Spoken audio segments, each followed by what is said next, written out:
आज रो रहे होते कि हम क्या मतलब आविष्कार करके चल गए हैं। सरकार इस तरह के रवैया नहीं होना चाहिए, चूंकि विभाग के ही हम कर्मी हैं और विभाग हमसे वार्तालाप नहीं कर रही है, टर्मिनेट कर दिया गया है। उनको कम से कम हमसे बात करना चाहिए, उसके बाद जो भी वो कदम उठाता वो जायज होता है, लेकिन बिना वार्तालाप के उसको हम लोग टर्मिनेट कर देना ये कहीं से न्याय संगत नहीं है। पिछले 25 दिनों से हम लोग शांतिपूर्ण सत्याग्रह आंदोलन कर रहे हैं और दूसरी बात, हमारे साथी जो 13 दिन से आमरण अनशन पर हैं, सरकार बिहार विशेष सर्वेक्षण कर्मियों को 8,000 को बर्खास्त कर दिया, यानी नौकरी से हटा दिया है। ये बहुत खेदजनक बातें हैं, लेकिन नीतीश कुमार एक तरफ कहते हैं हम 1 करोड़ नौकरी देने की बात करते हैं, एक तरफ ये 8,000 कर्मियों को बर्खास्त कर चुके हैं। सरकार हमारी मांग को जितना जल्दी मान ले उतना बढ़िया है, क्योंकि हम लोग अपनी मांग को लेकर के ही गर्दनी भागाए थे। क्योंकि अगर सरकार हमारी नहीं मांग मानती है तो हम किससे गुहार लगा। विभाग हमारा सुनने को तैयार नहीं है। 9,000 बर्खास्त की एक बार में, ये कहीं से उचित नहीं है। ये मतलब अमानवीय तरीका से हम लोगों को जो निकाला गया है। हम लोग सरकार और विभाग के लिए ही काम करते थे। हम लोग कल तक विभाग के लिए जब काम किए तब बढ़िया से, आज कैसे खराब हो सकते हैं। आज हम लोग 25वां दिन यहाँ पे बैठे हुए हैं और कहीं ना कहीं कुछ तो कमी है ना, जो सरकार तक हमारी बात नहीं पहुंच पा रही है। सरकार के जो जितने भी आला अधिकारी बैठे हुए हैं, चाहे विभाग के आला अधिकारी बैठे हुए, हमारी जो ये 25 दिन का जो बलिदान हम लोग यहाँ पे दे रहे हैं बैठ करके, वो नहीं पहुँचा पा रही है, मुझे ऐसा लगता है। तो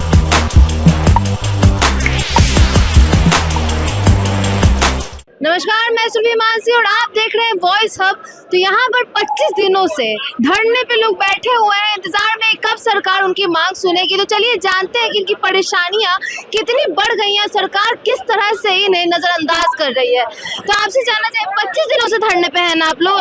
जी, 25 दिनों से धरना। लगता है कि सरकार मानेगी? जरूर मानेगी। हम इतने दिन से हमारी बातें भी तो सुनेंगे ना। हम लोग, सरकार बोलती है कि हमारे महिला के लिए ही रोजगार दे रहे हैं, तो महिला की बात क्यों नहीं सुनेंगे। सरकार ने हमें नौकरी दिया तो सरकार भी हमारी बातें सुनेंगे। तो क्या क्या मांगे हैं आपकी एक महिला के तौर पर? पहले तो हमारे 7,000 कर्मी का टर्मिनेशन हुआ है, वो टर्मिनेशन वापस ले और 60 साल का नौकरी दे। पहली मांग हमारी सबसे सर्वप्रथम यही है। उसके बाद जो 5 सूत्री मांग है वो है। तो क्या लगता है अभी भी ये चलता रहेगा? 25 दिन हो चुके हैं और आगे ये चलेगा जब तक सरकार नहीं सुनेगी? जब तक नहीं सुनेगी तब तक ये चलेगा हमारा। तो आप देख सकते हैं कि इन्होंने कह दिया है साफ साफ कि जब तक सरकार नहीं सुनेगी तब तक ये इसी तरह से लगातार करते रहेंगे आंदोलन। तो आगे चलते हैं और लोगों से जानते हैं इस बारे में, तो और लोगों से बात किया जाए। तो भैया बताइए, 25 दिनों से धरने में बैठे हुए हैं, कुछ लग रहा है कि सरकार सुनेगी? बिल्कुल सुनेगी, जब तक सुनेगी नहीं तब तक हम लोग यहाँ से हटने वाले नहीं हैं, है ना। एकदम सही से बोलिए। आज हम लोग 25वां दिन यहाँ पे बैठे हुए हैं और कहीं ना कहीं कुछ तो कमी है ना, जो सरकार तक हमारी बात नहीं पहुंच पा रही है। सरकार के जो जितने भी आला अधिकारी बैठे हुए हैं, चाहे विभाग के आला अधिकारी बैठे हुए, हमारी जो ये 25 दिन का जो बलिदान हम लोग यहाँ पे दे रहे हैं बैठ करके, वो नहीं पहुंचा पा रही है, मुझे ऐसा लगता है। तो कहीं ना कहीं सरकार सुनेगी, मुझे नीतीश कुमार जी से अभी भी आशा है ना, बहुत अभी भी आशा है नीतीश सरकार से। बिल्कुल है ना, रोजगार के लिए और हम लोग के लिए कहीं ना कहीं बहुत कुछ किए हैं, तो करेंगे ही, मुझे ऐसा लगता है। तो ये और कब तक संभावना लग रही कि और कुछ दिनों तक चलेगा? जी चलेगा, जब तक वो नहीं सुनेंगे तब तक हम लोग डटे रहेंगे। जब तक तोड़ेंगे उम्मीद है, तब छोड़ेंगे नहीं, बिल्कुल उम्मीद है। तो इनका साफ साफ कहना है वही नारा कि जब तक तोड़ेंगे नहीं तब तक छोड़ेंगे नहीं। मतलब इनकी मांग अगर नहीं पूरी की गई तो ये तब तक लगे रहेंगे जब तक कुछ सही ना हो जाए, इनकी मांगों को सुन लिया ना जाए पूरे तरीके से। तो आइए कुछ और लोगों से जानते हैं, देखिए किस तरह से जिंदाबाद के नारे लगाए जा रहे हैं।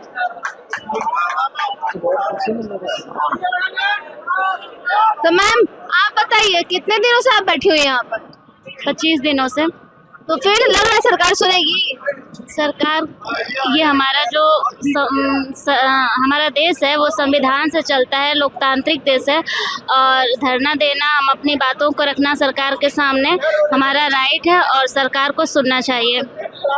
तो क्या लगता है अब आगे धरना चलेगा कि सरकार अब सुन ही लेगी, नजरअंदाज अभी भी चालू रहेगा? जब तक कि कोई लेटर नहीं आ जाता है तब तक हम लोगों का धरना जारी रहेगा। तो आप कितने दिनों से यहाँ पर? 25 दिनों से। पूरे 25 दिनों से हैं? 1-2 दिन के लिए रेस्ट घर गए थे, लेकिन लगातार हैं। क्यों घर गए थे? हालत खराब हो गई थी? हाँ, थोड़ी तबीयत खराब हो गई थी। तो आप देख सकते हैं कि इस तरह के मौसम में भी जो लोग हैं वो धरना दे रहे, बीमार पड़ जा रहे हैं, तो घर जाने की भी स्थिति उत्पन्न हो जा रही है। तो आइए कुछ भाई लोगों से जानते हैं कि इन लोगों की क्या तकलीफ है। तो आपको क्या लगता है, कुछ फर्क पड़ रहा है सरकार को? अब तो लग रहा है कि कुछ फर्क पड़ रहा है, क्योंकि बक्सर में आप देखे होइएगा नीतीश चाचा बोले हैं और सबको दिए, इनको भी दे दिया जाए तो अब हो जाएगा, सब मांग पूरी हो जाएगी। उम्मीद लगा करके रखे हुए हैं सरकार से, वो हमारे प्रदेश के मुखिया हैं। अब हम लोग उन्हीं से उम्मीद लगा करके रखे और हम ये अंतरात्मा कह रही है हमारी कि जरूर पूरा होगा। कुछ लोगों का नहीं है, ज्यादातर लोगों का भरोसा है कि हमारे जो मुख्यमंत्री नीतीश कुमार है वो जरूर सुनेंगे और जरूर से जरूर ही सुनेंगे, क्योंकि उन्हें उम्मीद अभी भी लगी हुई है। तो आइए कुछ लोगों से जानते हैं। तो 25 दिनों से यहाँ पर चल रहा है धरना, तो क्या लगता है सरकार सुन लेगी? सरकार हमारी मांग को जितना जल्दी मान ले उतना बढ़िया है, क्योंकि हम लोग अपनी मांग को लेकर के ही गलदनी भाग आए थे। क्योंकि अगर सरकार हमारी नहीं मांग मानती है तो हम किससे गुहार लगा? विभाग हमारा सुनने को तैयार नहीं है। 9000 बर्खास्त की एक बार में, ये कहीं से उचित नहीं है। ये मतलब अमानवीय तरीका से हम लोगों को जो निकाला गया है, हम लोग सरकार और विभाग के लिए ही काम करते थे। हम लोग कल तक विभाग के लिए जब काम किए तब बढ़िया से, आज कैसे खराब हो सकते हैं? अचानक से सरकार निकालती एकदम बिना माने तरीके? नहीं, सरकार नहीं निकाली है, विभाग का करवाई है, सरकार का करवाई नहीं, चूंकि सरकार ही हम लोगों को नौकरियां प्रदान की थी। जब 24 में माननीय मुख्यमंत्री का देखिए फोटो आप लोग देख रहे होंगे, तो हम लोगों को सरकार ने ही नौकरी दी थी। हम लोग ऐसा नहीं कर सकते सरकार ने निकाला है। सरकार जरूर इस बातों पे विचार करेगी। हमारी मांगों को लेकर के सरकार संवेदनशील है। हो सकता है सरकार हमको हम वार्ता के लिए बुलाए, उम्मीद है हम सरकार से ही उम्मीद लगा करके बैठे हुए। अगर नहीं बुलाती है तब हम लोग कल से अपना प्रदर्शन को थोड़ा सा उग्र नहीं चेंज करेंगे और अपना बदलाव करेंगे। हम लोग क्या चेंजेस कर सकते हैं? सचिवालय को घेरने का प्रयास करेंगे। हम लोग अपना जो हम लोगों का शास्त्री नगर में हम लोगों का जो निदेशालय है उसको घेरने का प्रयास करेंगे। हम लोग अब 25 दिन से शांतिपूर्वक अपना मांग रहे हैं, लेकिन हाँ वहाँ भी घेरेंगे तो गांधीवादी तरीका से। हम लोग किसी पार्टी पॉलिटिक्स के चक्कर में नहीं है। हम लोग वहाँ भी गांधीवादी तरीका से जाएंगे। हम वहाँ भी अपना मतलब कि मांग मानने के लिए, विभाग अगर गूंगी हो गई है तो हम अपनी मांग को तेज करेंगे, आवाज को तेज करेंगे। अगर बाहरों को सुनाने के लिए तेज आवाज की जरूरत होगी तो हम अपनी आवाज को तेज करेंगे। तो इन्होंने साफ कह दिया कि अगर इनकी मांगों को नहीं सुना जाएगा, शांतिपूर्वक एक अपना काम कर रहे हैं, अपना धरना दे रहे हैं, लेकिन नहीं सुना गया तो सचिवालय भी घेरेंगे, लेकिन गांधीवादी तरीके से, किसी प्रकार का उग्र तरीके का कोई तरीका अपनाया नहीं जाएगा। तो अब देखना है कि सरकार क्या चाहती है, कि सचिवालय सच में अब गिरा जाए, कि इनकी मांगों को जल्द से जल्द सुना जाए। तो कुछ और लोगों से सुन लेते हैं इन बातों को। पहले आइए जानते हैं। तो भैया 25 दिनों से यहाँ धरना चल रहा है, सरकार से उम्मीद है कि कुछ होगी, सुनेंगे वो? मैडम, पिछले 25 दिनों से हम लोग शांतिपूर्ण सत्याग्रह आंदोलन कर रहे हैं। और दूसरी बात, हमारे साथी जो 13 दिन से आमरण अनशन पर हैं, सरकार बिहार विशेष सर्वेक्षण कर्मियों को 8000 को बर्खास्त कर दिया, यानी नौकरी से हटा दिया है। ये बहुत खेदजनक बातें हैं। लेकिन नीतीश कुमार एक तरफ कहते हैं हम 1 करोड़ नौकरी देने की बात करते हैं, एक तरफ ये 8000 कर्मियों को बर्खास्त कर चुके हैं। इस पर संज्ञान अविलंब लेना चाहिए सरकार को। चुनावी माहौल है, इस चुनावी सरगर्मी में ये जनता तक मैसेज जाएगा कि नीतीश कुमार एक तरफ 1 करोड़ नौकरी रोजगार देने की बात करते हैं, यहाँ 8000 कर्मियों को एक कलम एक झटके में बर्खास्त कर दिया गया। इस पर भूमि राजस्व विभाग के मंत्री से मैं आग्रह करना चाहता हूँ और अपने विभाग के अपर सचिव, मुख्य सचिव से आग्रह करना चाहता हूँ, विनती करना चाहता हूँ हम विशेष सर्वेक्षण कर्मी, कि उन्होंने उनके द्वारा अविलंब पहल किया जाए और जो 13 दिन से हम लोग का आमरण अनशन पर बैठे हुए हैं उनको यह खत्म कर दिया जाए। और हमारी मांगों जो 60 साल है और जो अन्य मांगे हैं उन पर विचार करते हुए। तो आपको विभाग से दिक्कत है कि सरकार से? हमको दिक्कत किसी से नहीं है, बस हमको मांग मान ली जाए। सरकार जैसे घर में हम लोग के कोई भी सब बोल रहे हैं कि सरकार से उम्मीद है, लेकिन विभाग द्वारा ये जो गलती की गई है इससे बहुत आप लोग नाखुश है, जिस कारण से ये धरना दिया जा रहा है। तो उम्मीद है कि सरकार सुन लेगी। देखिए, सबसे पहले मैडम बात है कि हम लोग जो जब धरना देने आए थे, जब चुनावी सरगर्मी है, जब सभी को मांग पूरी हो रही थी, हम उसी आस में आए थे कि हमारी भी मांग कुछ न कुछ सुनी जाएगी। और रही बात महाअभियान के लेकर, सरकार बार बार बोलती है उनके विभाग के द्वारा कि फाइल किया गया महाअभियान को, ऐसी कोई मंशा नहीं। हम लोग तो अगर चाह लेंगे तो पूरा कर देंगे, 15 दिन के अंदर में महाअभियान को सक्सेस कर देंगे। धन्यवाद।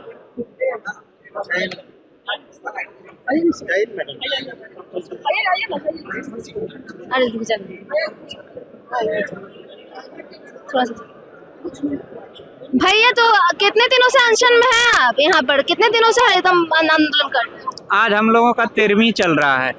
13वीं चल रहा है? हाँ। तो फिर क्या लगता है कि सरकार सुन लेगी, आपकी मांगों को पूरा करेगी? अब तो आस है सरकार से ही, क्योंकि जो सरकार में बैठे हुए हैं तो उन्हीं से आस लगाया जा सकता है। विपक्ष से तो हम लोग कोई उम्मीद नहीं कर सकते हैं, क्योंकि वो मांग हमारे लोगों की उठा सकती है, लेकिन जो भी करना होगा वो सरकार को करना होगा और विभाग को करना। आप भूखे प्यासे अनशन पे बैठे हुए हैं, तो क्या लग रहा है कि उम्मीद जगी हुई है, लेकिन बोला जा रहा है कि उग्र तरीके से नहीं, गांधीवादी तरीके से सचिवालय को घेरेंगे अगर सरकार नहीं सुनती है, तो क्या ऐसा होगा? अब तो क्या ही कहें, गांधीवादी तरीके से तो हम लोग बैठे हैं, लेकिन गांधी जी भी ये दशा देखते तो शायद गांधी जी भी आज रो रहे होते कि हम क्या मतलब आविष्कार करके चल गए हैं। सरकार इस तरह के रवैया नहीं होना चाहिए, क्योंकि विभाग के ही हम कर्मी हैं और विभाग हमसे वार्तालाप नहीं कर रही है, टर्मिनेट कर दिया गया है। उनको कम से कम हमसे बात करना चाहिए, उसके बाद जो भी वो कदम उठाता वो जायज होता, लेकिन बिना वार्तालाप के उसको हम लोग टर्मिनेट कर देना ये कहीं से न्याय संगत नहीं है। अभी आपकी हालत कैसी है? हालत यही है कि 2 दिन सलाइन चढ़ा के हम लोग आए हैं, अब देखते हैं कि हो सकता है आज या तो रात में कभी भी सलाइन पे हम जा सकते हैं। मतलब हालत बहुत तबीयत ठीक नहीं है? नहीं, पैर हाथ खिंचा रहा है, माथा दर्द कर रहा है। जिस तरह से आप देख सकते हैं कि किस तरह से लोग भूखे प्यासे अपने प्रोटेस्ट में बैठे हुए हैं कि सरकार उनकी मांगों को सुने, उनकी मांगों को पूरा करे। एक तरफ बोला जा रहा है कि गांधीवादी तरीके से हम लोग शांतिपूर्वक तरीके से अपने आंदोलन को जारी रखेंगे जब तक सरकार सुन ना ले, और अगर सरकार नहीं सुनती तो सचिवालय भी घेरेंगे। लेकिन यहाँ पर ऐसी नौबत आ गई है कि भूखे प्यासे अनशन में बैठ के स्लाइन चढ़ा के अनशन पर बैठना पड़ रहा, प्रोटेस्ट करना पड़ रहा, और सरकार जो है अभी भी नजरअंदाज कर रही है। इनकी कोई मांगे नहीं है, ज्यादा क्या है कि कुछ भी करना था, पे हमको निकालना ही था, बर्खास्त करना था, तो एक बार वार्तालाप तो कर लेते हैं, लेकिन इसके बजाय इतनी संख्याओं में इनको हटा देना, निकाल देना कहीं से भी जायज नहीं है। तो सरकार से इनकी मांग है जो जल्द से जल्द पूरी नहीं हुई तो सचिवालय भी घेरा जाएगा, और बहुत आंदोलन हमें प्रोटेस्ट और भयंकर देखने को भी मिल सकता है। क्या पता ही गांधीवाद शांतिपूर्वक तरीके से जो प्रोटेस्ट हो रहा है आगे चल के उग्र तरीके से हो जाए। वैसे आपको ये जानकारी कैसी लगी जरूर हमें बताइएगा, और LRC प्रोटेस्ट यहाँ पर हो रहा है तो इसके आगे के अपडेट्स के लिए बने रहे वॉइस हब के साथ। सब्सक्राइब करें, बेल आइकन प्रेस करना ना भूलें। धन्यवाद।